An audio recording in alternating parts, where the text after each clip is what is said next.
bir bar, şeytanı haçta yengen bir bar. Anha gökte onun sağında, bana pek nur saçan bir bar. Söymeni öğreden bir bar, pek bizden dolan bir bar. Ehli günahlarımı bağışla, kızım kucak açan bir bar. Kızım kucak açan bir bar. Elim sırrın bilen bir bar, sevgi bilen bakan bir bar.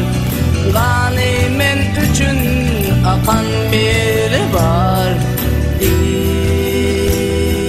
İsa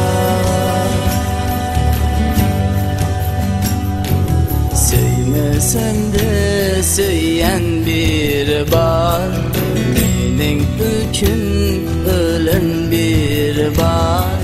Haça bir güne çüylenen bar, bana köngülü beryen bir bar. Bana köngülü beryen bir bar. Elim sırrın bilen bir bar, sevgi bilen bakan bir bar. Ganimin üçün akan bir bar. İsa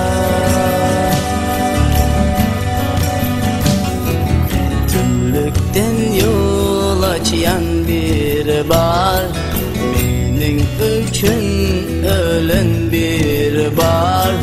Ehli günahlarımı bağışla, kızım kucak açan bir bar. Kızım kucak açan bir bar.